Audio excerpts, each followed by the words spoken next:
ambiental. Y luego, en los años 90, se crea el Ministerio de Ambiente y Energía, MINAE, que es actualmente, pero ellos asumen la vigilancia y el control de los recursos naturales no renovables a través de la Dirección de Geología, Minas y Petróleo. Obviamente, es una situación que ya prácticamente era el control absoluto de los ambientalistas sobre los recursos naturales no renovables. Una maniobra pues muy asesorada y dirigida internacionalmente por todas las organizaciones no gubernamentales antimineras. Sin embargo, la Ley General del Ambiente establece ya en los años 90 los estudios de impacto ambiental para todos los proyectos de desarrollo.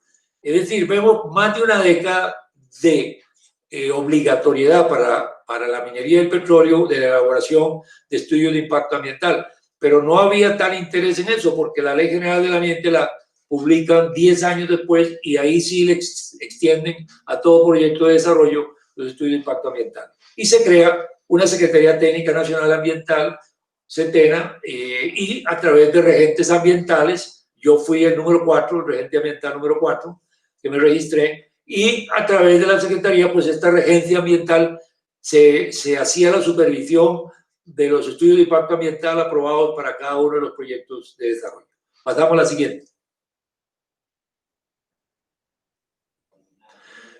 Luego siguieron ya en una posición expansiva y crearon la Comisión Centroamericana de Ambiente y Desarrollo, la CCAD, para llevar a todo el ámbito centroamericano las políticas de conservacionista que ya habían tenido su éxito en Costa Rica con todos esos movimientos institucionales y igualmente jurídicos.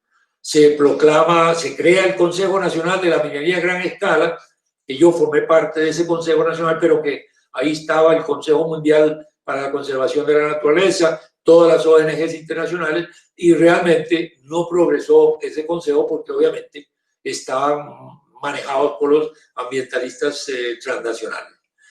Luego se crea la proclama de carbono neutral y una neutralidad perpetua en los conflictos internacionales, y la estocada final a los recursos minerales y petroleros fue la declaratoria de una moratoria mineroenergética en que se prohibía la minería metálica a cielo abierto y se prohibía la exploración y desarrollo de petróleo y gas.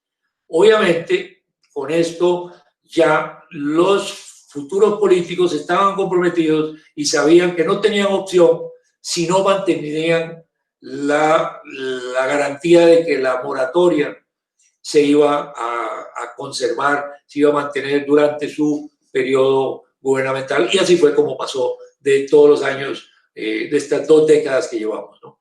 Después se proclama la paz con la naturaleza, porque ya teníamos un premio Nobel de la Paz, el señor Oscar Arias, y obviamente sabiendo que se le había declarado la guerra a la naturaleza, ellos reclaman y le declaran la paz a la naturaleza. La siguiente, por favor. Ahora bien, a la par de esa evolución institucional y jurídica vienen políticas e instrumentos del ecoturismo conservacionistas al máximo, ¿no? Un sistema nacional de áreas de conservación de la biosfera, forestales, parques, humedales, etcétera. Sobre todo violando realmente el patrimonio y la disponibilidad del territorio de los costarricenses, porque hicieron reservas de la biosfera, es decir, le dieron a la biosfera áreas del país para que fueran intocables. Se crearon laboratorios, institutos de investigación y desarrollo en biodiversidad, se creó un Fondo Nacional de Financiamiento Forestal, programas de reforestación y pago de servicios ambientales, ¿no? $50 por hectárea por año para no tocar absolutamente nada. Se generaron los mercados verdes, bonos de carbono, se crearon los certificados de bandera azul para las playas no contaminadas, que eran verdaderamente un atractivo para el turismo internacional. Y obviamente las energías renovables pues tuvieron su apogeo con parques eólicos muy desarrollados y parques geotérmicos, balnearios ecotermales y museos culturales mineros para satisfacer la demanda del ecoturismo. Pasamos a la siguiente, por favor. Entonces, yo me dediqué a hacer la comparación de los indicadores de un modelo de desarrollo ecoturístico como ese acabo de describir y un modelo extractivista como el colombiano. ¿Por qué? Pues porque son dos buenos ejemplos, diría yo, de conservacionismo ultranza, ecoturismo y de extractivismo pues bastante acentuado, porque sabemos que más del 60% de las exportaciones, del valor de las exportaciones de Colombia son de origen minero energético, es decir, de recursos naturales no renovables. Y ya empezamos a hacer aquí en este cuadro la extensión. En el caso de Costa Rica son 52.000 kilómetros cuadrados, Colombia 1 millón, la población 5 millones versus 50. O sea, hay unas diferencias de escala muy grandes, ¿no? Pero aquí ya empezamos a ver ciertas diferenciaciones. El PIB per cápita en euros, en el caso de Costa Rica son 10.200, el doble del PIB per cápita de Colombia, de 5.600. Las exportaciones mineroenergéticas de Costa Rica no llegan a en Colombia el 67%. Todos estos son datos antes de la pandemia, es muy importante.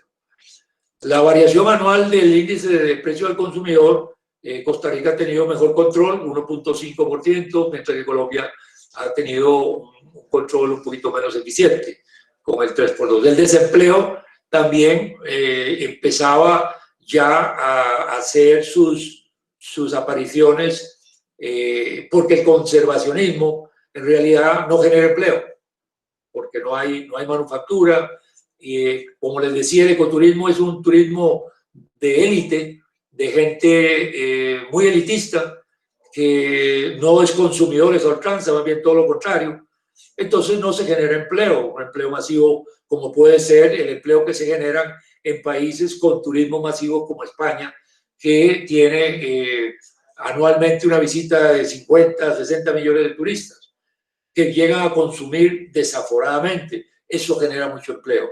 El ecoturismo no lo genera. Y vemos aquí ya la primera fase con un desempleo de 12.4% para el sistema ambientalista versus un 10% de Colombia.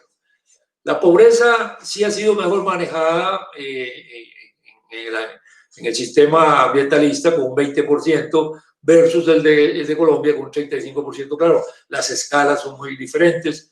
La alfabetización muy buena, en el caso ambientalista 97%, un poquito por encima del extractivista de Colombia. Pero claro, aquí hay una situación muy especial. En el año 48, es decir, hace 72 años, Costa Rica eliminó el ejército. Entonces, el dinero que gastaba en el ejército lo dedicó a salud y educación. Por eso es alfabetización.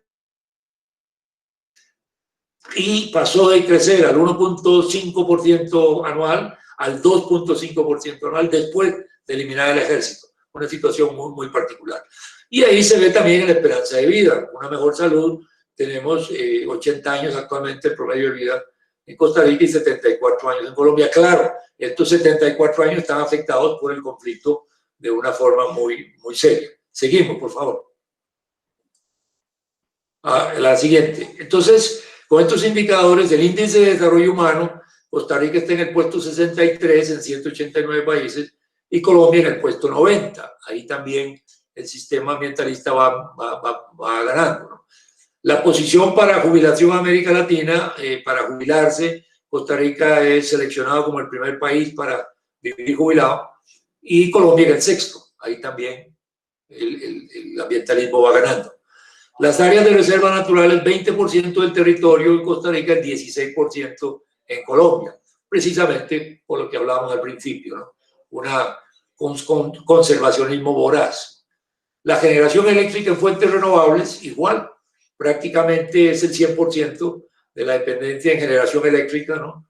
De fuentes renovables, eólicas, solar fotovoltaicas, geotérmicas sobre todo. Colombia todavía no ha empezado siquiera a desarrollar sus campos geotérmicos, apenas los está estudiando.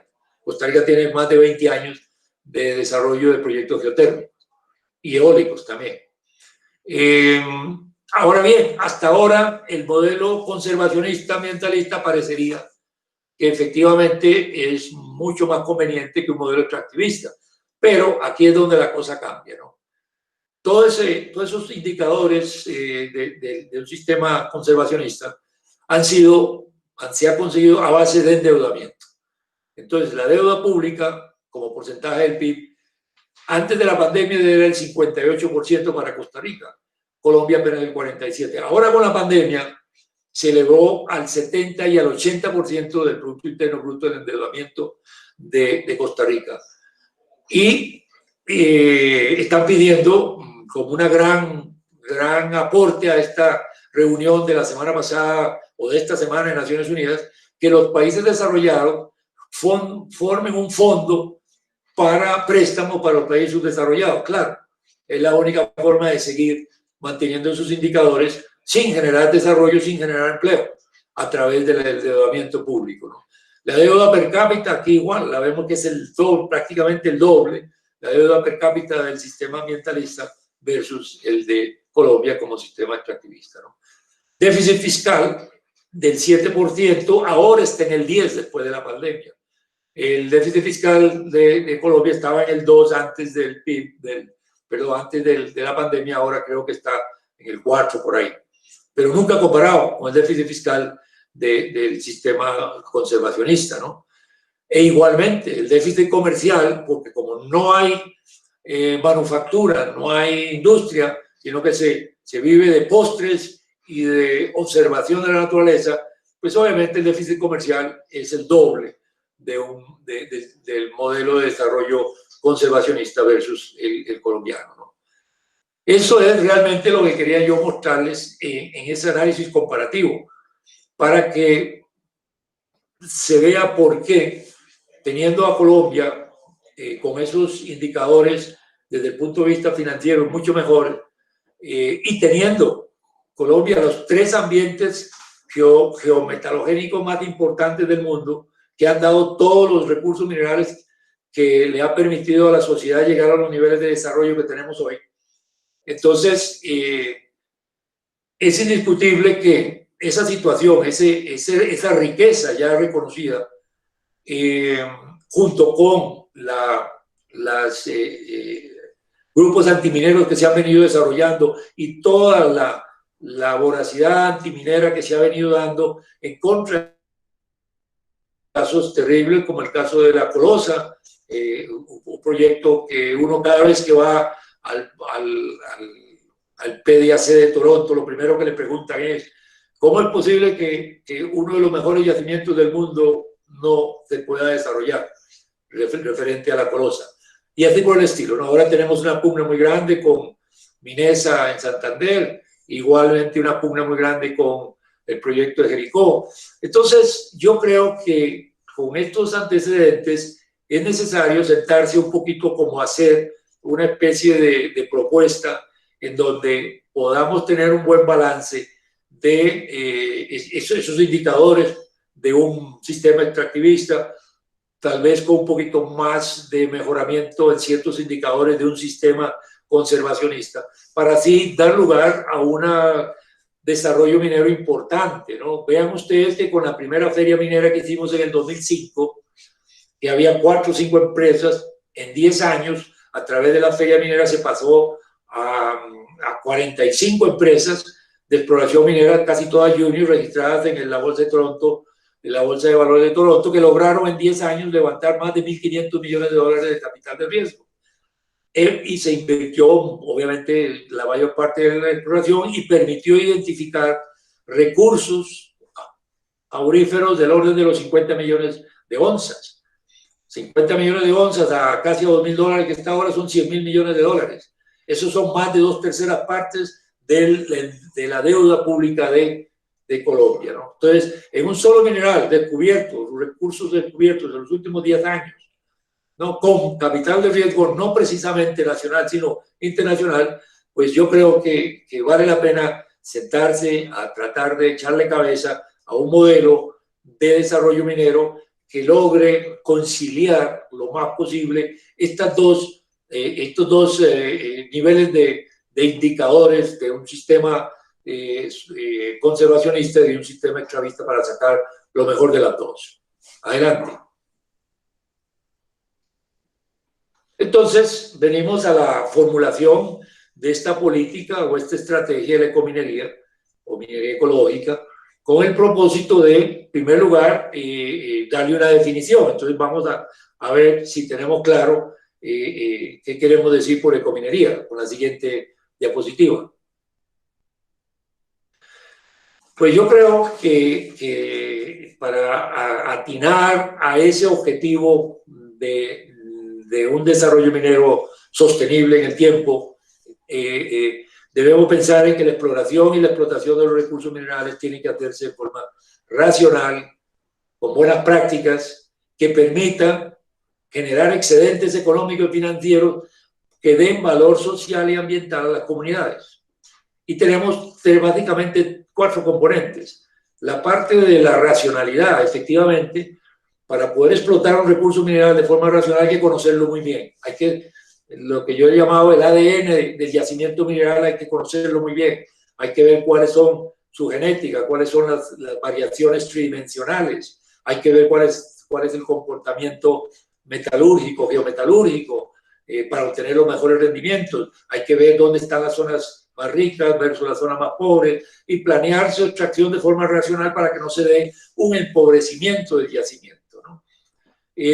Obviamente la extracción tiene que ser con buenas prácticas desde el punto de vista técnicas, tecnológicas, y que obviamente estas buenas prácticas tienen que generar excedentes, tienen que ser un buen negocio que permita generar excedentes para pagar impuestos y sobre todo para acumular un capital que permita invertir dando valor social y ambiental a las comunidades. Dentro de ese concepto, entonces nos vamos a manejar para hacer todo el desarrollo de la estrategia esta de ecominería. Adelante con la próxima. Obviamente, siempre hay que partir de unos principios rectores, es decir, la cancha, el área donde vamos a jugar el partido tiene que estar bien marcada, ¿no? Y obviamente hay principios rectores ineludibles, o sea, no puede estar al margen o en contrapelo de un ordenamiento jurídico e institucional. Tiene que meterse de ahí, no puede haber una contradicción. Pero también tiene que tener como punto de partida la evaluación ambiental estratégica, un tema que se ha dejado de lado mucho en muchas partes y Colombia no es la excepción. La evaluación ambiental estratégica es fundamental, es la herramienta para poder decir qué territorios tienen mayor vocación para un tipo de actividad económica frente a otra y evaluar de todas esas actividades económicas la que le va a producir un mayor beneficio a las poblaciones de ese territorio. A la vez, esto va a llevar a cabo o va a permitir hacer un ordenamiento territorial que a la par va a ir con una gobernanza, es decir, que exista una autoridad minera, una autoridad ambiental, unas autoridades regionales que ejercen la gobernanza del territorio, con un ordenamiento y además con una planificación de su desarrollo que tiene que estar encajado en los planes nacionales de desarrollo, en los planes departamentales de desarrollo, para que haya coordinación y haya una integración adecuada de todo eso. Adelante. Obviamente, para cualquier trabajo, cualquier proyecto, cualquier empresa que se quiera desarrollar, debe haber una planeación estratégica corporativa, es decir, hay que definir cuáles son las metas, cuáles son los objetivos, hay que definir cuál es la misión, la visión, cómo nos vamos a organizar organigrámicamente, cuáles son los factores clave de éxito, qué necesitamos vencer como dificultades, cuáles son las fortalezas, cuáles son las debilidades, en fin, todos los componentes clásicos de una planeación estratégica corporativa tiene que ser un principio rector. ¿Para qué? Pues para que el negocio minero no fracase y genere los excedentes que nos permitan dar valor social y ambiental a las comunidades. La explotación racional y buenas prácticas que les decía antes. Y también el siguiente, tenemos el mejoramiento continuo, efectivamente, es un principio rector. O sea, ningún modelo, ningún sistema de gestión es absolutamente completo, en el sentido de que se puede obtener a la primera, no. Generalmente con las innovaciones tecnológicas siempre hay campo para el mejoramiento continuo. Entonces es un principio rector. Todo sistema de gestión y todo modelo de desarrollo tiene que tener el concepto del principio del mejoramiento continuo. Adelante. Y finalmente hay un concepto que se llama transversalidad holística. Es un poco retorcido el concepto, pero es muy fácil de entender. Todo proyecto, toda propuesta, toda iniciativa que requiere la participación de muchos actores necesita ser concertada con la mayoría de los actores, de las partes interesadas. Eso es lo que yo le he llamado la transversalidad holística. Es decir, todos tenemos que saber que efectivamente el modelo de desarrollo que estamos siguiendo es, a todas luces, el más adecuado, en el que tenemos que poner todos nuestros esfuerzos. Adelante, por favor. Obviamente, no vamos a inventar el agua caliente. Ya se ha hecho muchísimo a nivel internacional y a nivel nacional en lo que yo he llamado referentes internacionales, que algunos son de carácter general y otros son herramientas, instrumentos, iniciativas, etcétera, de carácter probablemente minero. Toda esa parafernalia que llamo yo de normativa internacional, de regulaciones, de índices, que ya vamos a ver muy rápidamente, tenemos que tenerla presente para no estar repetitivo y lograr formular un esquema de desarrollo minero que tenga en cuenta todo eso, pero que sea bastante diferenciado y que verdaderamente sea propio, autóctono de un ambiente de desarrollo minero propio, con unas condiciones especiales de biodiversidades muy grandes, de condiciones climáticas muy especiales, etcétera, etcétera. Entonces, aquí hay una lista de referentes, como los principios del Ecuador, los ODS o los objetivos sostenibles, principios mineros, el Pacto Global de Naciones Unidas, la normativa del Banco Mundial, la Corporación Privada de Inversiones cuando va a financiar un proyecto de desarrollo, y obviamente la normativa ISO, que es enorme, ¿no?, de calidad, de ambiente, de seguridad, salud ocupacional, responsabilidad social empresarial, de ética e incluso de auditoría. Te da la normativa de la Organización Internacional del Trabajo para tantas cosas laborales como el empleo infantil. También tenemos indicadores de sostenibilidad, índices de sostenibilidad Dow Jones, que algunas empresas mineras están metidas en eso, son muy exigentes también. La iniciativa de la transparencia, se llama la EITI, ya Colombia está metida en eso, ¿no? Ya hay los primeros informes para ver si efectivamente la minería o el petróleo están generando unos impuestos, unos pagos ahí que el Estado los recibe y que a veces el Estado tiene que decir cómo los ha gastado. Es una transparencia completa desde el que genera, del que explota, genera los impuestos, genera las transferencias, hasta el que los usa, que es el Estado. Y una trazabilidad de la OCDE, que ya Colombia está en la OCDE, la Organización de Cooperación del Desarrollo Económico, que lo que pretende es buscar la trazabilidad en zonas de conflicto. Y también tenemos el Global Report Initiative, el GRID también, es otra normativa. Hay hacia la minería sostenible, que es el TSM, el E3 Plus, que aquí el año pasado lo tuvimos la presentación del PDAC, y cierre de minas del Instituto Canadiense, no, el International Council, el Consejo Internacional de Minería de Metálicos, y también tenemos la gestión pues, con la sede en Bolivia. La siguiente, por favor. Como referentes nacionales, el anterior, por favor. Como referentes nacionales tenemos varios programas muy interesantes. El programa Cantera Verde lo desarrolló con Antioquia con el Centro de Producción Más Limpia. Es un proyecto muy interesante donde se fijan ciertos para hacer gestión ambiental en las canteras de Antioquia. Yo participé, en este proyecto no participé, yo participé como consultor en el del programa de gestión ambiental y productividad. desarrollado por BID con ACOPI. Aquí, junto con la Secretaría de Productividad de la Gobernación de Antioquia en el año 2001, 2002 y 2003, incorporamos varias empresas mineras de Antioquia en este programa, en donde la gestión ambiental tenía que ser un mecanismo para generar productividad. Sí, no se podía cargar a la empresa con gestión ambiental sin que ésta le fuera a producir algún beneficio de tipo económico y mejorar la productividad. Luego vino el programa Carana, que desarrollamos con el Banco Mundial y la Cámara de Comercio, de establecer mapas de competitividad de las empresas.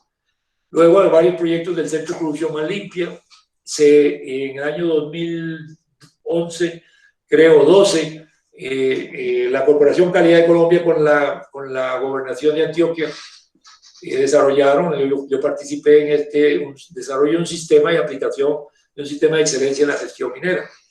Luego hay diplomados de auditoría de sistemas de gestión en el Instituto Tecnológico Metropolitano, el ITM, el sello de sostenibilidad dado por Minambiente, reflexiones y propuestas estratégicas que trabajamos en el Centro de Pensamiento de la Universidad Nacional, la Facultad de Minas. También una propuesta para una visión compartida sobre la minería en Colombia del grupo GEDIAN, el grupo de diálogo minero. Siguiente. Entonces, obviamente, toda esa parafernalia que acabo de citar es un insumo muy importante para poder armar una propuesta, pero que sea integral, ¿no? Es decir, necesitamos cubrir al máximo todos los ángulos, todos los vértices posibles de esta propuesta o de esta actividad de desarrollo minero.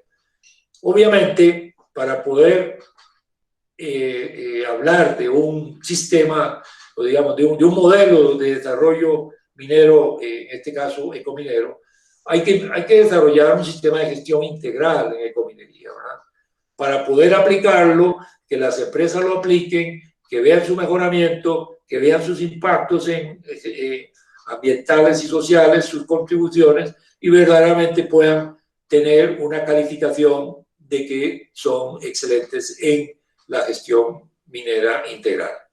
Luego hay que promover este sistema y aplicarlo en las empresas mineras de cualquier índole, de cualquier recurso mineral. Siguiente. Aquellas empresas que se matriculen dentro de este programa, de esta propuesta, obviamente, si hacen las cosas bien y aplican e implementan este sistema de gestión, van a poder tener la posibilidad de certificarse en buenas prácticas ecomineras, ¿no? Que vamos a establecer la forma en que ellos se puedan certificar. También hay un centro de excelencia en minería en Australia que podemos imitar aquí y que es excelente para acompañar la propuesta ecominera. Siguiente. También creemos que esta propuesta debe llevar un diseño y construcción de por lo menos un parque y un museo ecomineros.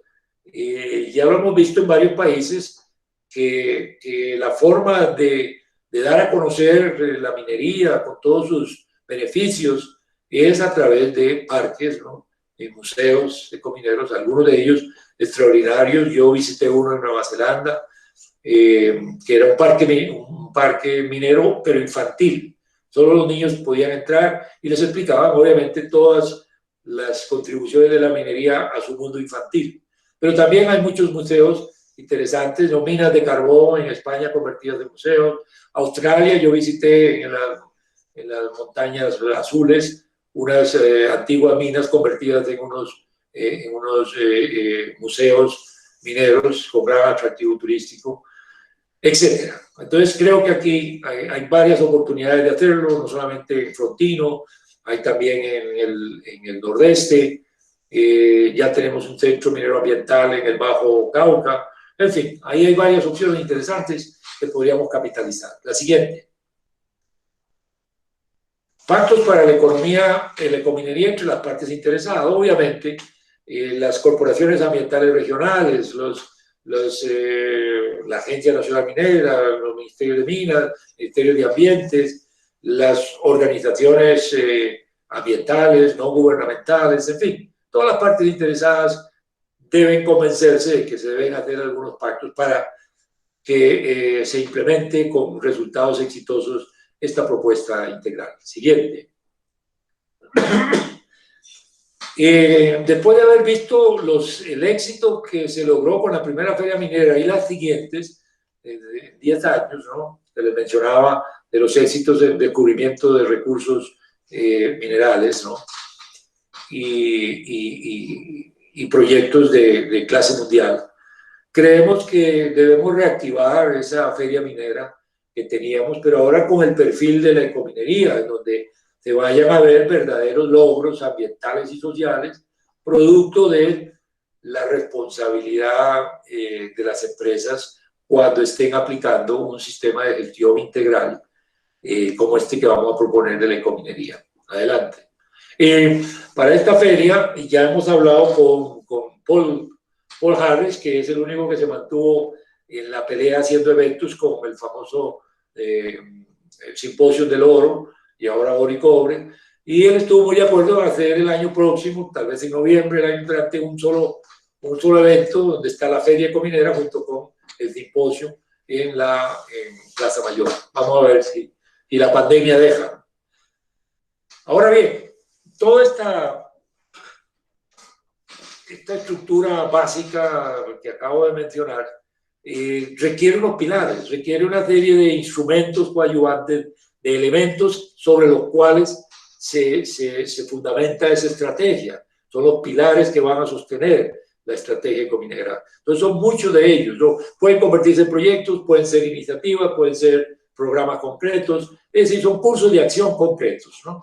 Por ejemplo, nosotros consideramos que hay que hacer un sistema de información y documentación ecominera para que todas las comunidades, cualquier persona que tenga interés en averiguar una situación específica sobre la minería, sus impactos ambientales, sus sistemas de gestión, cómo corrigen, cómo se han corregido, cómo se han restaurado zonas con impactos ambientales, cómo se utilizan áreas nuevamente después de que los proyectos mineros han terminado. Eso tiene que estar disponible en un sistema de información y documentación ecominera. Adelante. Hay que hacer un compendio de minas exitosas, con prácticas mineras realmente exitosas, ¿no? Que demuestren que efectivamente la minería bien hecha es exitosa y aporta mucho al ambiente y a la comunidad. Hay que hacer un compendio de minas exitosas. Y hay minas exitosas en todo el mundo. Y Colombia no es la excepción. Hay minas exitosas aquí. Hay que establecer un protocolo de inserción concertada de los proyectos mineros en las comunidades.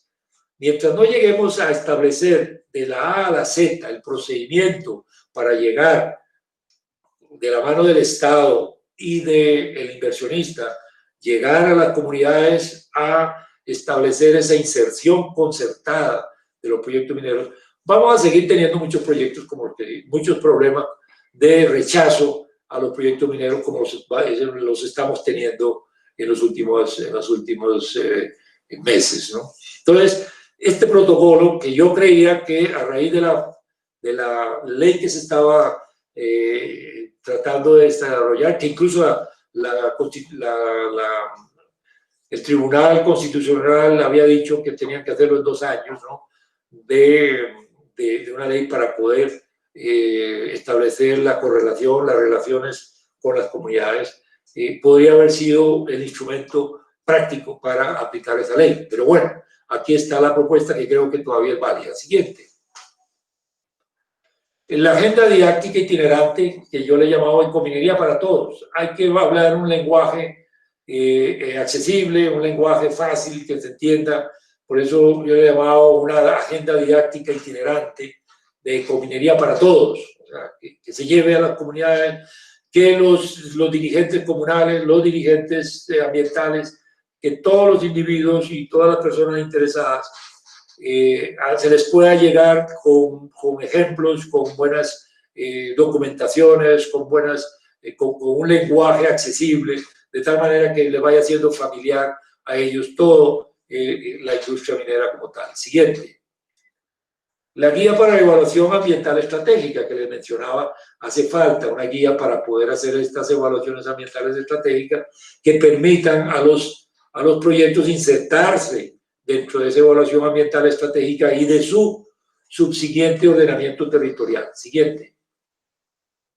Un manual para la gestión integral del agua. Ya sabemos que el discurso de agua oro, o agua minería, o agua ha sido recurrente, pero yo creo que entonces necesitamos de forma concertada establecer un manual para la gestión integral del agua, para que no tengamos duda de cómo se maneja el agua, en qué circunstancias, cómo hay que manejarla.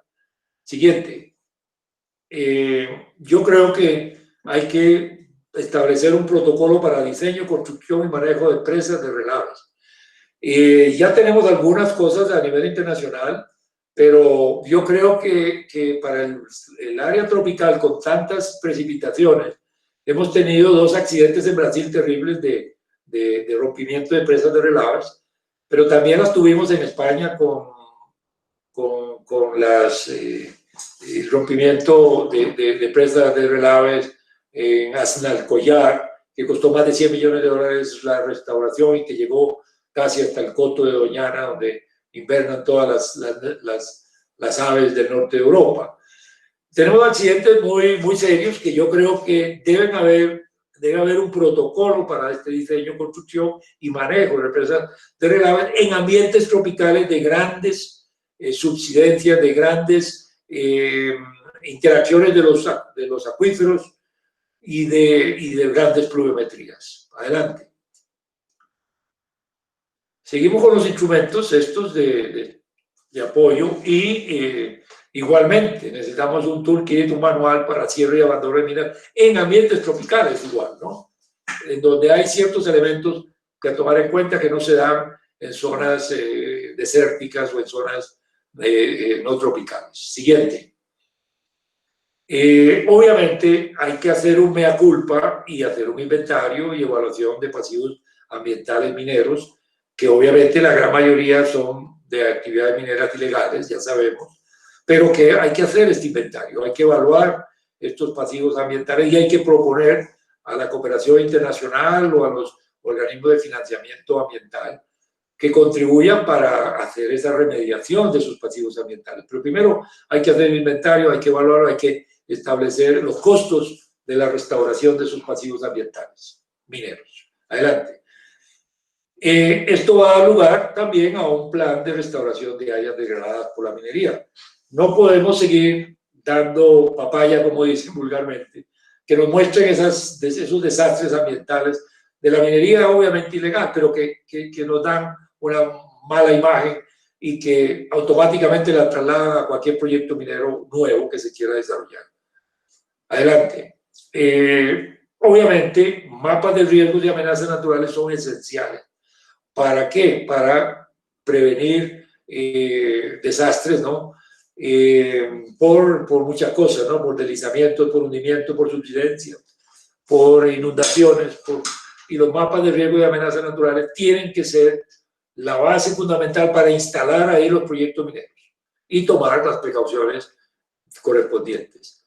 Obviamente la trazabilidad y la transparencia de la producción minera, ya tenemos el instrumento de la ITI que les mencionaba al principio, es cuestión de hacerla práctica. ¿Para qué? Para que no sigan diciendo que la minería no produce nada o que las comunidades no reciben ningún beneficio, ¿no? Tiene que haber trazabilidad y transparencia en la utilización de lo que produce la minería. Obviamente hay que fomentar la economía circular, y eso está de moda, y las energías renovables, y hay muchos ejemplos de estos en Australia, donde las energías eólicas y solares fotovoltaicas están surtiendo la energía de muchos proyectos mineros. Aquí hay que fomentarlo también.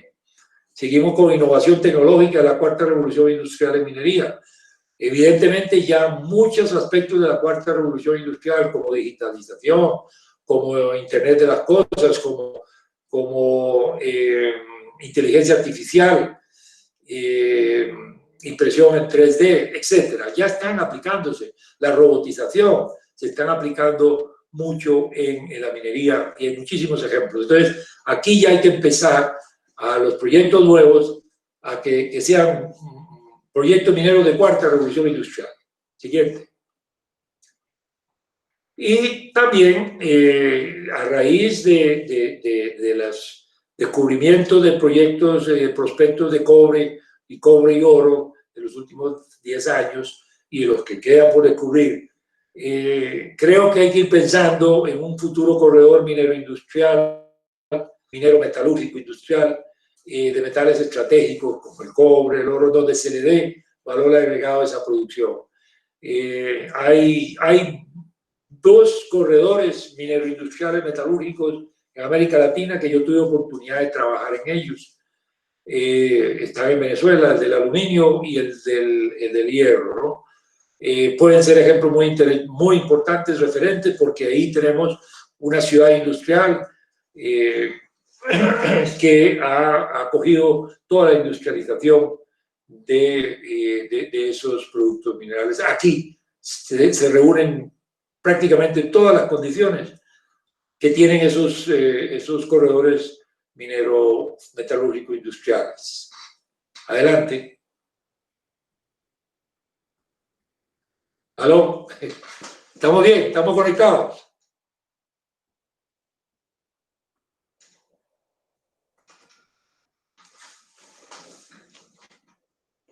¿Aló?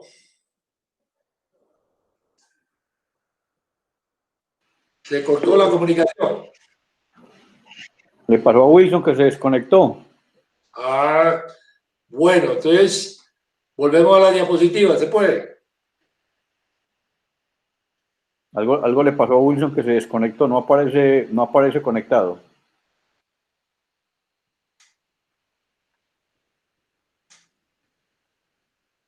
Listo, ya se volvió a conectar.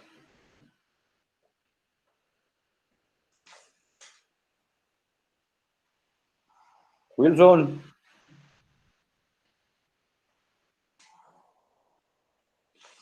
A ver, Wilson, los abandonaste. Doctor Alfonso, sigue ahí. Tuve problema aquí con la conexión a internet y se cayó la presentación. ¿Me escucha? Sí, sí, te escucho. Continúo con la pantalla que tuve problemas con la conexión a internet y me sacó un momentico. Aquí continuamos. Perfecto, muy bien. Bueno,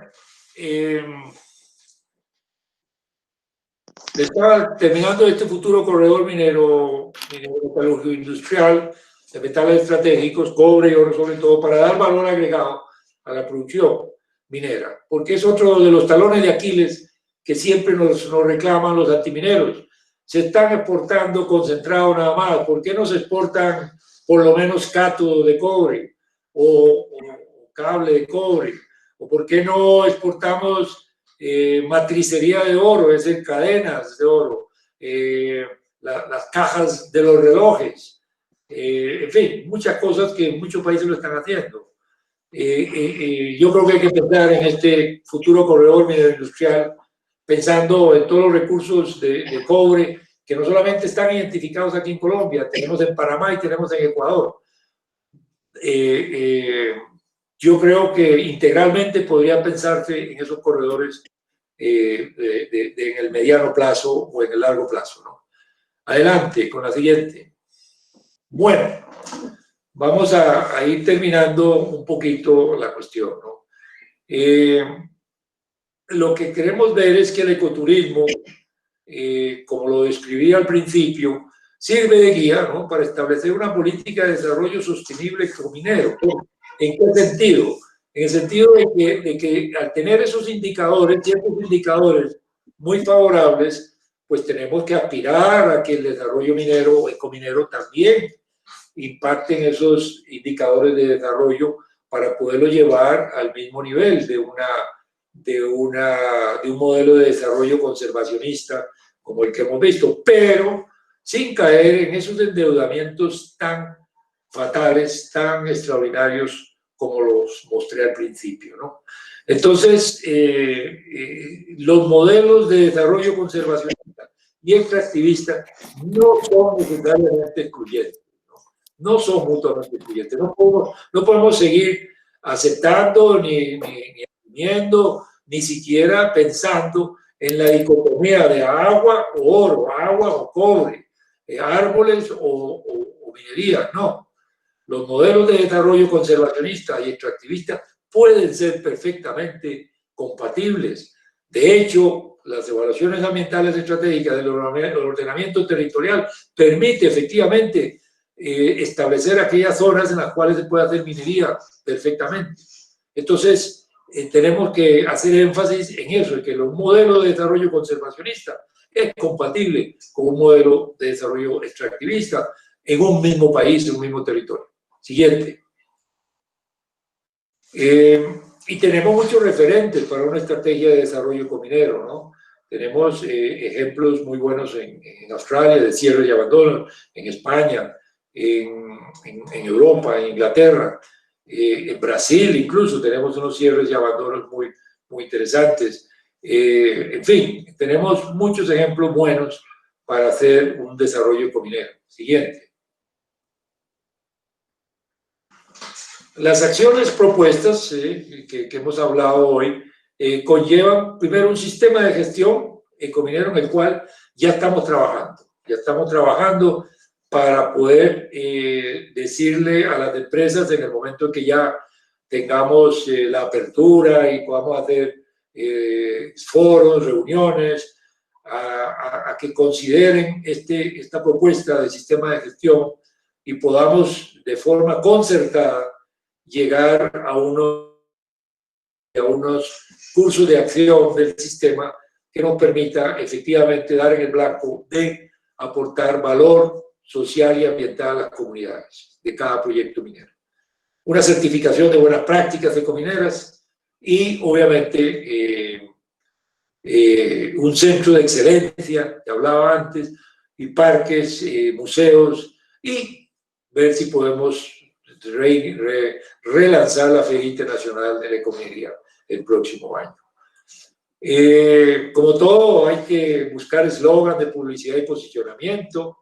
A esta estrategia podemos hablar de que Antioquia puede ser la esquina dorada de América, Medellín, al relanzar las ferias ya de carácter ecominero, puede ser la capital ecominera de Colombia, o un término muy empleado por el secretario de Minas, el ingeniero Jorge Jaramillo, que él está muy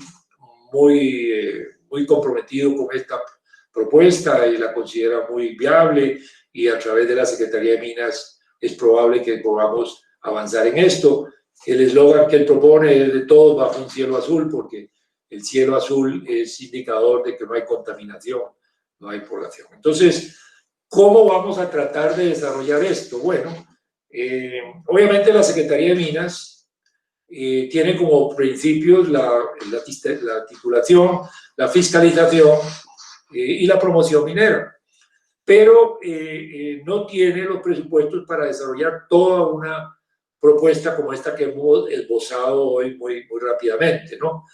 Entonces, ¿qué se busca? La cooperación internacional, la Agencia de Cooperación Internacional Alemana, la EIZ, está muy interesada en ver cuáles de estos elementos, cuáles de estos instrumentos que mencioné antes les podría interesar para desarrollarlo dentro de este concepto de la ecominería. También el secretario de Minas, el ingeniero Jorge Jaramillo, ha conversado con algunas empresas mineras importantes, como Mineros Nacionales, Gran Colombia Gold, los chinitos aquí de Buriticá, en fin, y ellos han visto con buenos ojos estos planteamientos, consideran que es posible que ellos se involucren en el desarrollo de esta estrategia de ecominería y podamos, tal vez con un aporte o con una alianza público-privada, desarrollar esta propuesta que estamos esbozando el día de hoy. Y esperamos pues que con la contribución de todos, de la universidad, de todos los actores principales, de las comunidades, de las corporaciones ambientales ir perfilando cada vez mejor una propuesta inicial como esta, que obviamente tiene muchas aristas, muchos vértices, y que obviamente consideramos que puede ser una propuesta muy dentro del eslogan de la conferencia, que es minería sí, pero así, de esta forma, ¿no? Propositiva, estamos proponiendo, ¿no? Para tener en contraposición al eslogan clásico de minería sí, pero no así, sin proponer absolutamente nada. Estamos a la espera de proposiciones concretas y no las conseguimos, no las hemos obtenido. Entonces hay que avanzar, hay que arriesgarse a hacer propuestas, a hacer estructuraciones, a involucrar a la mayor gente posible a esta transversalidad holística para que todos contribuyamos, porque nadie es el dueño absoluto de la verdad, pero entre todos sí podemos obtener muy cerca la verdad, de estar muy cerca de lo que debe ser un verdadero desarrollo minero de Colombia. Y yo creo que en esa dirección pues tenemos que trabajar, y esta pues es un aporte que esperamos pues pueda contribuir a ese objetivo grande que tenemos, porque lo mejor de la minería de Colombia está por venir todavía. Muchas gracias por su atención. Buenas tardes, Alfonso. Muchas gracias por la presentación, muy interesante, y pues por acá varias personas nos dicen lo que no es secreto para nadie, es que es un tema de actualidad y muy importante para el estado actual de nuestro país. Vamos a pasar, Alfonso, a algunas preguntas que tenemos acá en el canal de YouTube. Te las voy pasando, voy a dejar de presentar pantalla, te las voy haciendo y ya les damos respuesta, ¿te parece? Muy bien. Listo. Bueno, acá nos hacen una primera pregunta. ¿Cuál podría ser un ejemplo de minería exitosa en Colombia en el que se hayan desarrollado buenas prácticas y se haya presentado un impacto social positivo? Bueno, por ejemplo, en el programa GAP, Gestión Ambiental y Productividad, nosotros incorporamos varias empresas, por ejemplo, Calina, de Cales de la Tierra, Caldesa, Cales y derivados de la Tierra, Mincivil, incorporamos Carminales, y todas ellas, después de hacer el diagnóstico ambiental y identificarles un programa de mejoramiento, lo ejecutaron y vimos realmente resultados muy buenos de todo punto de vista, ambientales, desde el punto de vista de la auditoría energética. Muchas de estas empresas nunca habían hecho una auditoría energética. No sabían si efectivamente los motores eran eficientes, si no eran eficientes, los alumbrados, si eran los buenos. En fin, estos conceptos no los tenían y los fueron incorporando, y a la vez vieron que sus indicadores de rentabilidad y de productividad mejoraban sustancialmente, ¿no? Vamos con este programa mejorar sustancialmente el accionar de esos proyectos mineros. También en el programa con la Corporación Calidad también se identificaron grandes aportes de las compañías mineras que participaron en el programa del modelo de excelencia en la gestión minera, ¿no? El programa Carana de la Cámara de Comercio también, ahí se mejoraron algunos aspectos interesantes de algunas empresas, ¿no? Mineros ha hecho muy importante en el Bajo Cauca, ¿no? Ha creado un centro que lleva el nombre de un estimable amigo nuestro, Rafael Roldán. Son contribuciones muy importantes, ¿no? ¿Qué es lo que ha pasado? Yo creo que lo que ha pasado es que no se había dispuesto de la modalidad que tenemos de obras por impuestos. Ya vamos a ver cómo efectivamente los distritos, las comunidades mineras van a ir mostrando poco a poco un desarrollo muy superior a la de los otros distritos o comunidades no mineras, porque la modalidad de obras por impuestos hasta ahora va empezando a desarrollarse. Y en Perú tuvo mucho tiempo, y por eso Perú, las áreas más alejadas tienen conectividad extraordinaria, producto de esas obras por impuestos, ¿no? Yo creo que hay ahí todo un terreno importante. Nunca había habido el programa de que tenemos ya incorporado el sector extractivo. Ahí vamos no solamente a ver de dónde, cuánta fue la cantidad de dinero que aportaron las industrias extractivas, sino qué hizo el Estado con esos dineros, ¿no? Entonces yo creo que ya se están dando las condiciones como para que verdaderamente, si empezamos a ordenar bien la casa con estas propuestas de valor agregado ambiental y social, yo creo que irá poco a poco la industria minera ganando muchos adeptos y mucha reputación y mucha credibilidad. Pero apenas se están dando los elementos, los instrumentos, las condiciones para que efectivamente esta bonanza de los recursos naturales no renovables se vea reflejado en unos proyectos ambientales y un mejoramiento de la calidad de vida de las comunidades. Perfecto, doctor Alfonso. Aquí tenemos otra pregunta. ¿Cuáles son los pilares o las bases de la ecominería? Bueno, como por definición, tenemos que la econominería tiene que partir primero de un conocimiento exhaustivo del recurso mineral para poder hacer una explotación racional. Eso es un pilar esencial. Nosotros, ya ustedes saben, pues el amigo Peter Schneider, como gran metalurgista que es, él sabe muy bien que los rendimientos de las unidades de proceso son cada vez mejores en la medida que la riqueza del mineral que se llega sea lo más constante posible. Pero para hacer eso uno tiene que conocer muy bien el yacimiento, dónde están las variaciones y hacer las mezclas, los blending, para poder garantizarle a las plantas de proceso que ahí va a estar llegando un mineral de ciertas características de una gran uniformidad.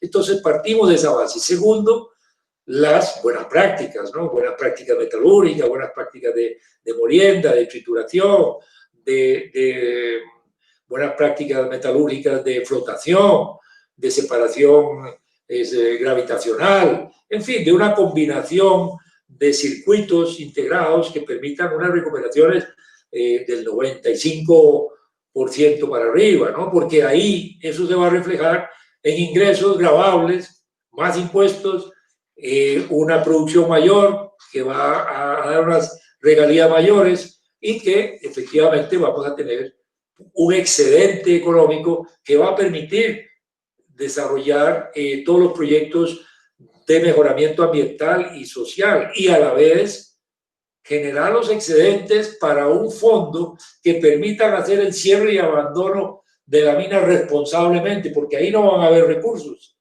no se va a estar produciendo nada. Entonces hay que tener unos fondos, unos recursos establecidos durante la explotación para cuando ya se acabe esta, no hay ingresos, recurrir a esos fondos que permitan hacer un buen cierre y un abandono de la mina, de tal manera que toda la gente quede contenta y que se vea que efectivamente se ha hecho un buen trabajo.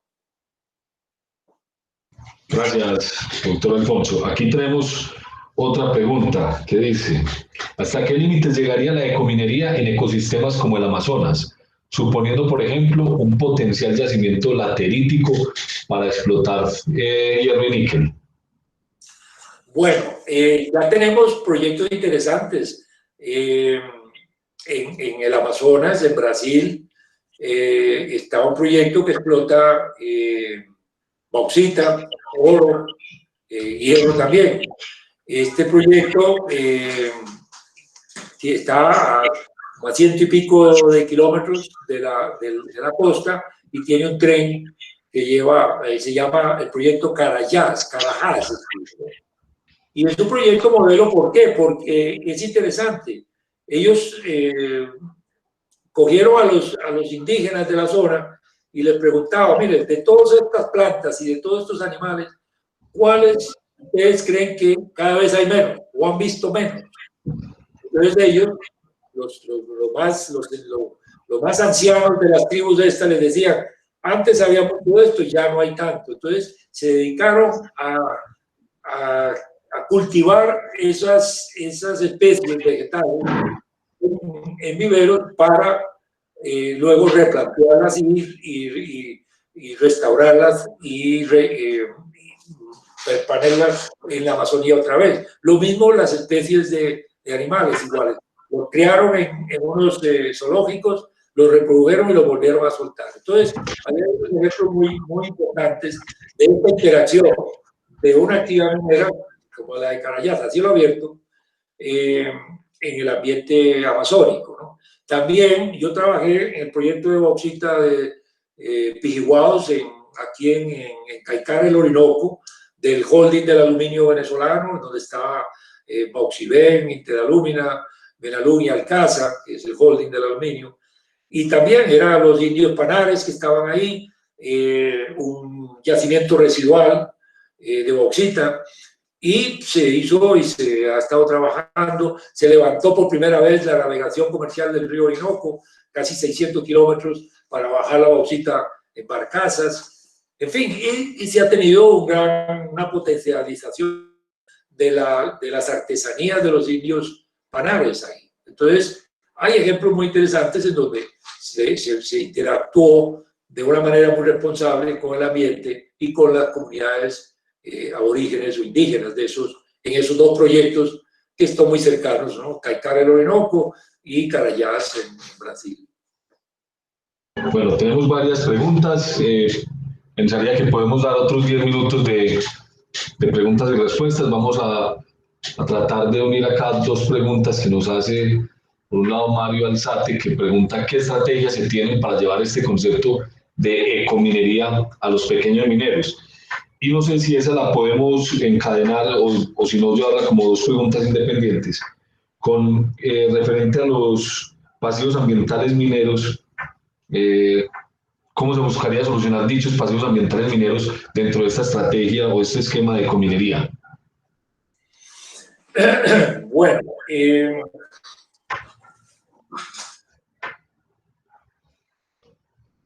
de toda la cooperación europea hay que aproximarla y hay que convencerla de que es muy importante que ellos inviertan en cooperación técnica y económica en estos proyectos, ¿no? Hay que buscar la cooperación técnica internacional, hay que buscar los fondos, ¿no? Hay fondos multimillonarios del ambiente. Tenemos, Bill Gates tiene un fondo para las energías renovables. Todo esto pueden ser fondos que pueden ser utilizados en toda esta estrategia de minería y en la restauración de áreas degradadas por la minería. La Unión Europea tiene programas que pueden ser accesados, ¿no? para tener esa cooperación.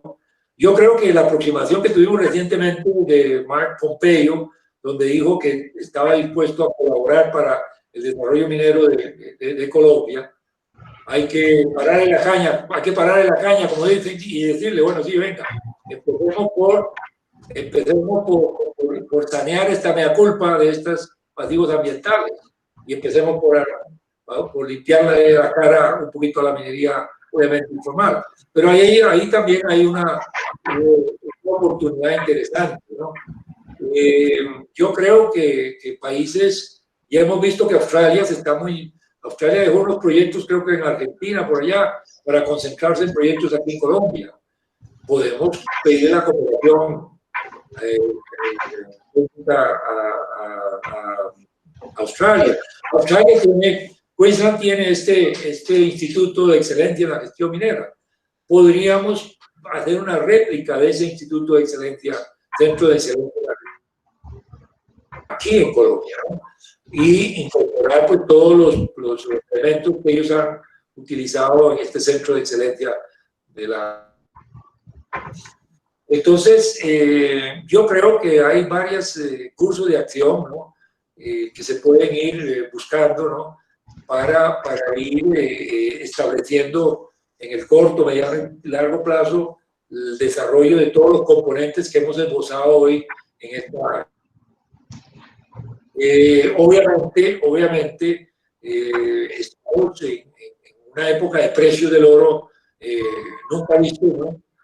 Y entonces yo creo pues que los que están haciendo la plática pues pueden meterse la mano al drill un poquito y colaborar con esto, ¿no? En fin, yo creo que es una iniciativa general que es la que hay que aplicar para poder hacerle frente a todos estos cursos de acción que hemos esbozado el día de hoy. Bueno, gracias Alfonso. Tenemos acá otra pregunta. ¿Qué empresas o instituciones estatales han hecho inventario de evaluación de pasivos ambientales? Y si sabes esos inventarios, ¿dónde los han hecho? Bueno, tengo entendido que Bogotá había hecho algo hace unos años, pero ellos estaban concentrados en pasivos ambientales de toda la sabana de Bogotá, de todas las explotaciones de tajos, canteras. Ya creo que ya habían hecho ellos algún inventario de pasivos ambientales ahí. Por lo demás, yo no conozco, no he visto el estudio de un inventario de pasivos ambientales en otros países, en otras partes del país. A lo mejor es que no lo conozco, pero ya te hicieron, no lo sé. Pero eso es otra situación interesante, que la Comisión alemana podría hacerlo con las corporaciones ambientales regionales. Una de las funciones que nos decía la gente de la cooperación técnica alemana es que ellos quieren capacitar el recurso humano de las corporaciones ambientales regionales para que perciban mejor los proyectos mineros.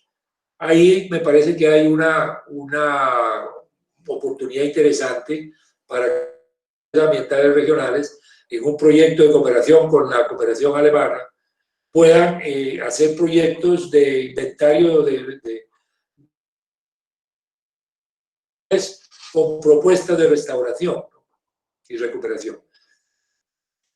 Vamos a ver si los antes de EIZ sería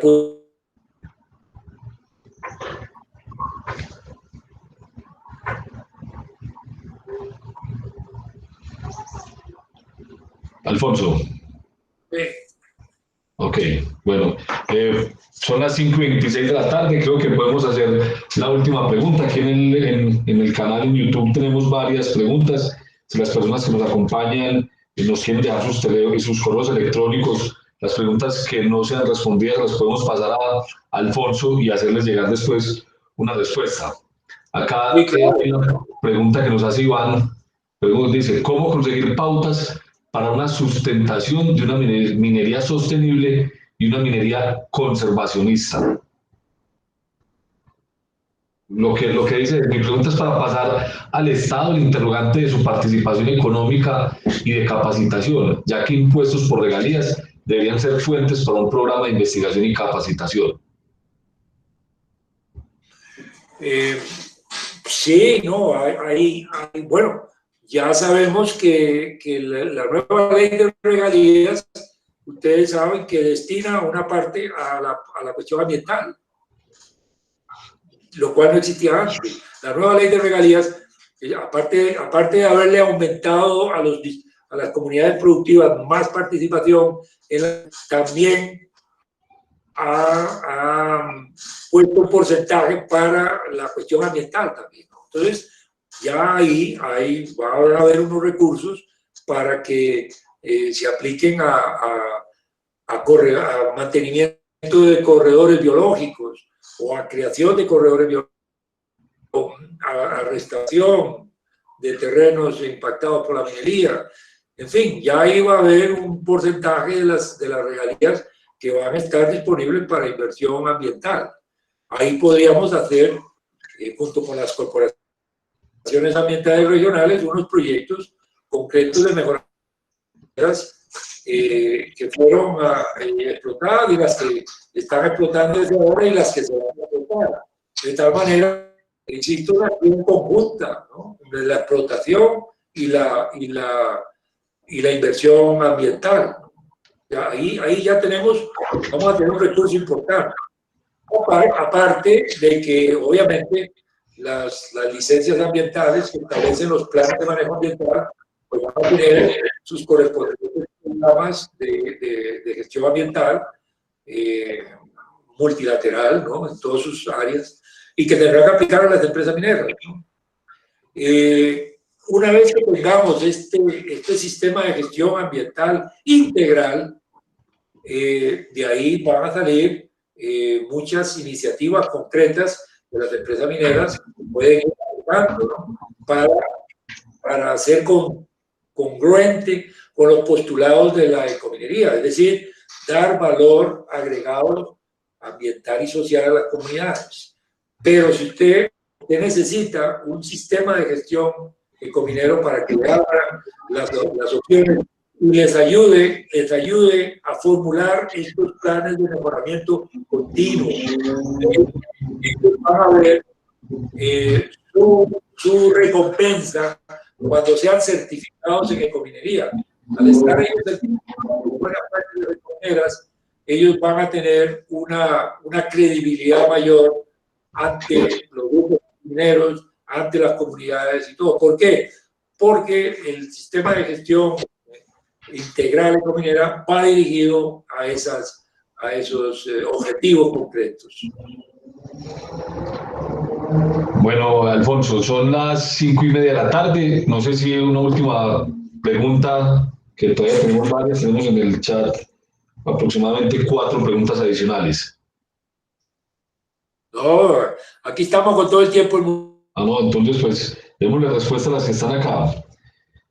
Acá nos preguntan, ¿cómo se puede integrar la ecominería en empresas mineras tipo sociedades BIC? Sí, no le entendí lo último. ¿Cómo se puede integrar la ecominería en empresas mineras tipo sociedades BIC? El tipo de sociedad en el que se convirtió hace poco Minera de Cobre Quebradona. Pues yo, porque en el momento que ellos declaran que es una empresa de bien común, pues el bien común es social y ambiental. O el bien común, ¿qué objetivo tendrá? Tiene que ser el bien de quién, de las comunidades en las cuales el proyecto está operando, ¿no? Entonces yo creo que ahí hay mucha compatibilidad. Claro, hay otros aspectos importantes, ¿no? Como pueden ser los aspectos de calidad de vida, ¿no? Porque antiguamente se hablaba de la salud ocupacional y está la normativa ISO 18.000, ¿no? De seguridad y salud ocupacional. Pero en salud ocupacional. Pero había muchos aspectos no relacionados con la calidad de vida.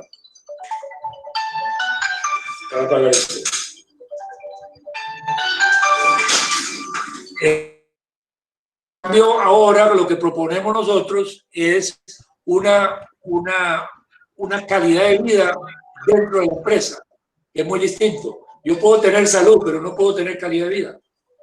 Entonces, hay una serie de situaciones modernas, de problemas. Estaban contempladas ni siquiera en la ISO 18.000. Le voy a dar un ejemplo. Hay un problema de salud ocupacional que se llama estrés financiero. El estrés financiero es terrible y está creando muchos problemas de rendimiento de los empleados. ¿Y qué significa? ¿Qué es el estrés financiero? Pues muy sencillo. Los ingenieros de mina, los geólogos, pasan de una vida muy austera de estudiantes universitarios a tener una vida con gran disponibilidad. Porque en general los salarios del sector minero son muy altos. Por lo menos en Chile, los salarios de Antofagasta son los más altos de todo el país de Chile, ¿no? Antofagasta es una región minera y en general así es. Entonces, los ingenieros de mina, los geólogos,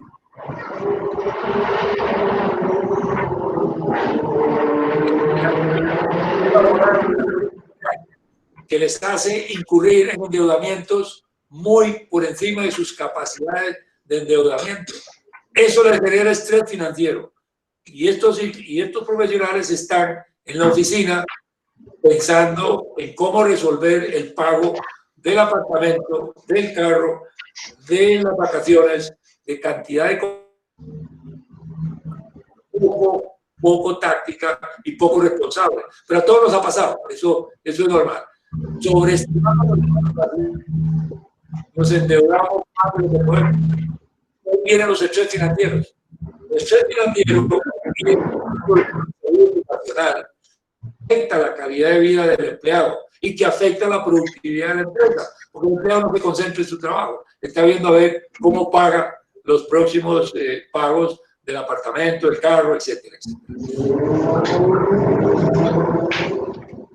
Hasta el punto en que ya hay un software que le permite privacidad completa al empleado que tenga esos problemas, se mete al software y el software le va preguntando sobre sus deudas, sobre su capacidad de endeudamiento y le hace ofertas después de analizar su problema financiero, le hace ofertas para cambiar deudas de diferente manera para aliviar ese estrés financiero.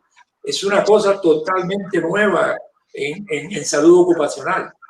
Entonces, esos conceptos de calidad de vida son los que hay que ir incorporando en los proyectos mineros, ¿no? Y yo creo que la economía tiene un gran aporte en esos campos concretos de este ejemplo. Pero hay muchos otros más, ¿no? Hay muchos otros como el aspecto de fomentar el liderazgo, ¿no? Como el aspecto correspondiente a aspiracional. O sea, hay que saber que todo empleado tiene unas aspiraciones. Hay que saber cuáles son esas aspiraciones. En general, eso no está contemplado en ninguna normativa que yo por lo menos conozca, ¿no? La que tengan los empleados. Y muchos empleados no dan todo porque ven que sus aspiraciones no pueden ser satisfechas ahí en esa empresa. Entonces yo sí veo que las empresas de pues tienen, además de cómo están construidas, tienen otra gran desafío, otro reto. ¿Y cuál es? Tiene dos grandes retos. El ver cómo su producción minera le da valor agregado y además en ver cómo participan a los empleados de las utilidades. Eso es una forma en que se está generando mucha empresa de bien común. Participar a los empleados en las utilidades en unos porcentajes del aumento de la productividad.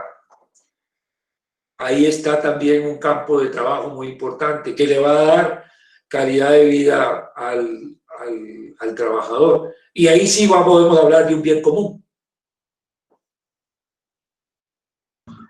Gracias, doctor Alfonso. Bueno, vamos con la última pregunta. Nos dicen, Chile, que actualmente es un referente en la minería metálica, a día de hoy está materializando un principio denominado el que contamina paga. La pregunta es, ¿leyes en torno a este principio funcionarían en Colombia? Hay que tener cuidado porque hay países que ven la parte ambiental de tipo penal. Por ejemplo, Panamá tiene una ley general, ley penal del ambiente. ya es ley desde el garrote contra el que hace alguna falla ambiental. Yo creo que no. Yo creo que lo que hay que es fomentar una responsabilidad social ambiental, pero como un principio de autocuidado, como el que tenemos ahora en esta pandemia, ¿no? Nosotros no tenemos la seguridad de una vacuna anticoronavirus en el corto ni en el mediano plazo, no la tenemos. Lo único que tenemos es la necesidad de un autocuidado. Igual debe ser en la parte ambiental. Tenemos que hacer a los individuos conscientes de que hay que hacer gestión ambiental, de que hay que reducir residuos, de que hay que hacer auditorías energéticas, de que hay que bajar el consumo energético, de que hay que hacer reciclaje, de que hay que coger el agua de las lluvias, canalizarla y almacenarla, de una gran cantidad de de cultura ambiental que tenemos que ir fomentando en toda la gente, en las empresas, en los individuos, muy parecido a lo que es ahora el autocuidado en esta pandemia. O sea, eso es más que ir con garrote. Ustedes han visto probablemente muchos videos de la India donde agarran a golpazos a aquel que no lleva la mascarilla. En realidad, pues es muy violento, me parece a mí, andar con un garrote dándole a aquel que no tiene la mascarilla. No, hay que convencerlo de que la mascarilla le puede preservar la vida, le puede evitar 15, 22 días de entubamiento en una unidad de cuidados intensivos. Yo he estado en una unidad de cuidados intensivos y es algo pavoroso, es lo más pavoroso que puede tener uno. Y entonces, como sabe uno de eso, trata al máximo de no darle oportunidad al coronavirus. Esto mismo, esa estrategia, creo que hay que aplicarla en la parte ambiental y no hablar de una ley penal del ambiente y el que contamina paga. No, porque hay mucha gente con dinero para pagar. Y ya ustedes lo han visto con el famoso eslogan de usted no sabe quién soy yo, cuando están borrachos y los para la policía y lo primero que saben es usted no sabe quién soy yo, como diciendo yo tengo plata, yo tengo poder económico, yo tengo poder político, así que me puedo dar el lujo de venir a velocidades por encima de la limitación. No. Eso para mí en el ambiente no es eso, ¿no? En el ambiente es formación, es mostrar los beneficios que se obtienen cuando hay una responsabilidad ambiental. Por eso el programa de gestión ambiental y productividad fue tan exitoso, porque no se le propone a una empresa minera una inversión determinada ambiental si no se le garantiza que esa inversión la va a recuperar al cabo del tiempo, de tal manera que sus gastos, sus costos van a bajar. Esa es la forma en que el minero se da cuenta de que hay que ser responsable ambiental. Esa es mi opinión. Bueno, aquí nos escribieron otra pregunta. Esta sería ahora sí la última. Nos dicen, ¿qué hacer y cómo obligarnos a dar valor agregado a los minerales? Nada más ecológico y popular que hacer un uso eficiente y eficaz de un recurso natural que hoy desgraciadamente no tenemos. ¿Cuál recurso natural no tenemos? No dice que no tenemos el recurso natural, dice que no tenemos el valor agregado, o sea, no estamos generando valor agregado a los minerales. Es lo que preguntan acá. ¿Qué hacer y cómo obligarnos a dar valor agregado a los minerales? Bueno, veamos por parte.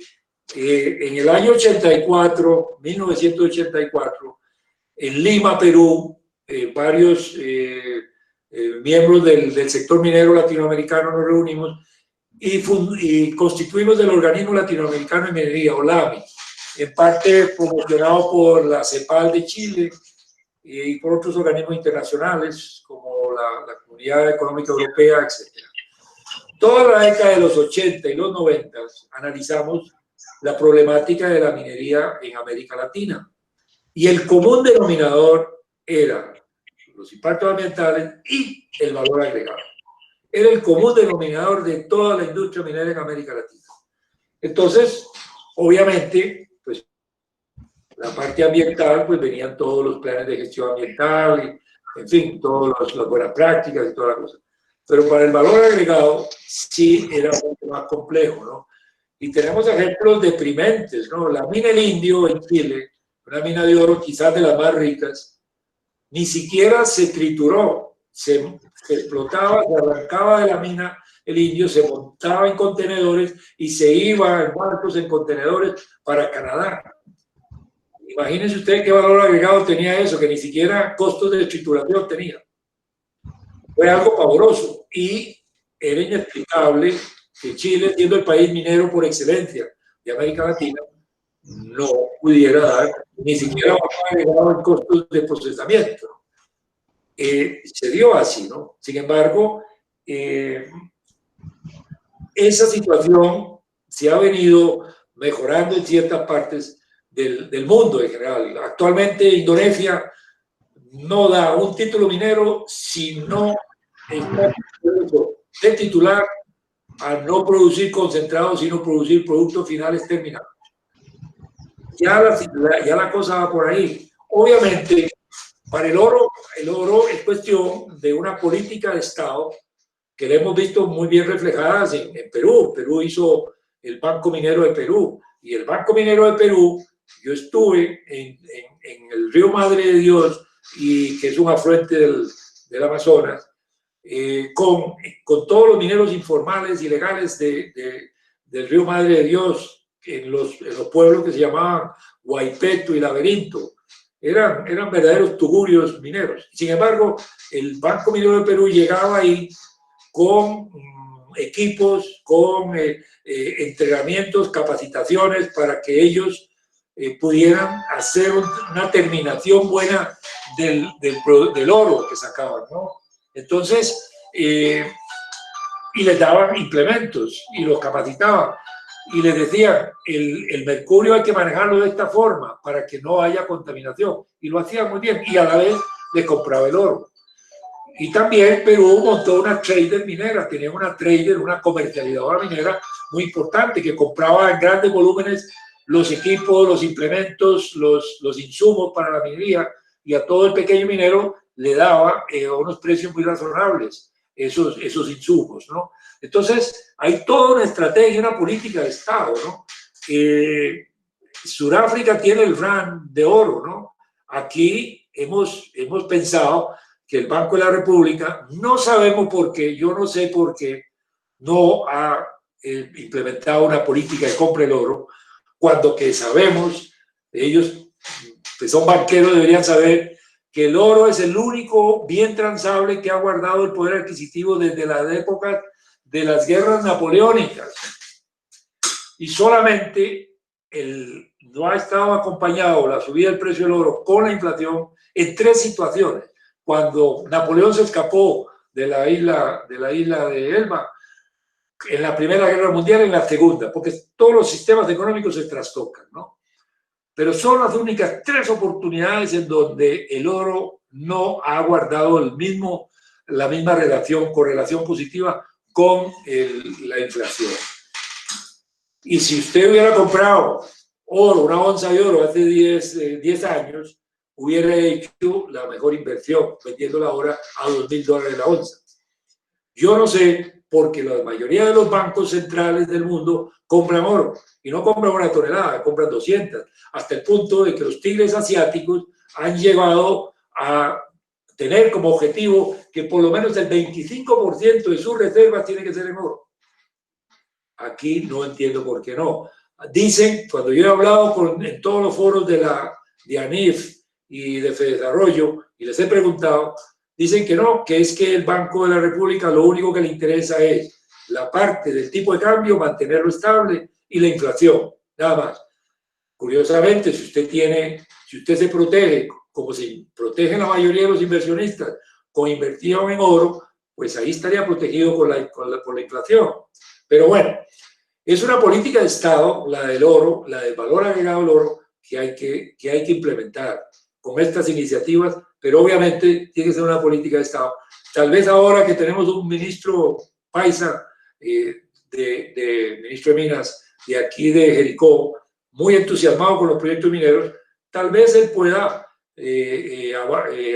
abanderarse con esas estrategias y hacer el peso del oro, como el RAN de Sudáfrica, que vende millones de dólares al año.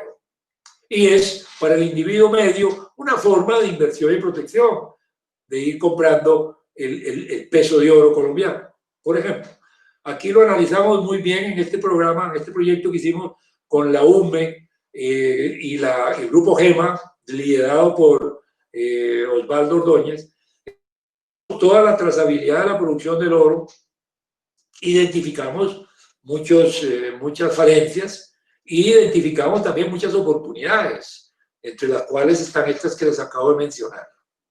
El cobre es un poco distinto porque usted necesita grandes producciones para poder montar una metalurgia del cobre extractiva con con unas industrias de transformación del cobre para muchos productos de cobre, ¿no? Cables, equipos electrónicos, etc. Pero ten en cuenta que el potencial del cobre para Colombia es altísimo. Y tenemos minas que se tienen que explotar, ya se están explotando en Panamá, otras en Ecuador.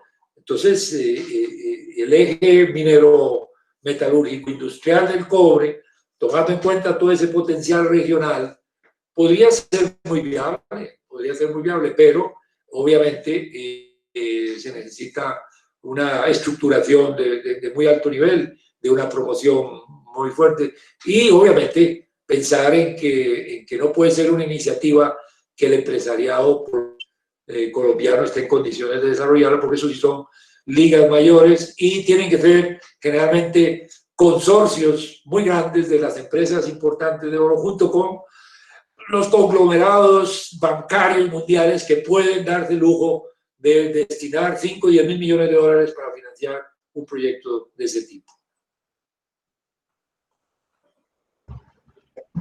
Muchas gracias, doctor Alfonso. Con eso yo creo que terminamos las preguntas. No queda más que agradecerle a usted y a todos los asistentes a esta presentación el día de hoy e invitarlos a que continúen acompañándonos en estas charlas de minería desde casa todos los jueves en la tarde. Muchísimas gracias.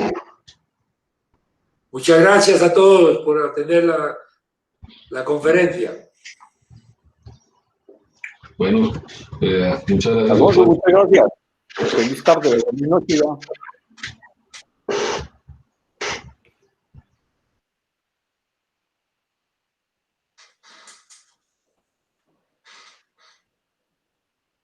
Yo creo que ya por acá podemos ir desconectando. Doctor Alfonso, y muchísimas gracias nuevamente. Bueno, Wilson, muchas gracias por tu colaboración. Estuvo muy bien. Muchas gracias. Muchas gracias a usted también. Creo que es un tema que todavía queda mucho por hilar y conversar. No, sin duda, sin duda. Ya vio, pues los alcances son muy pretenciosos, con muchos instrumentos que realizar.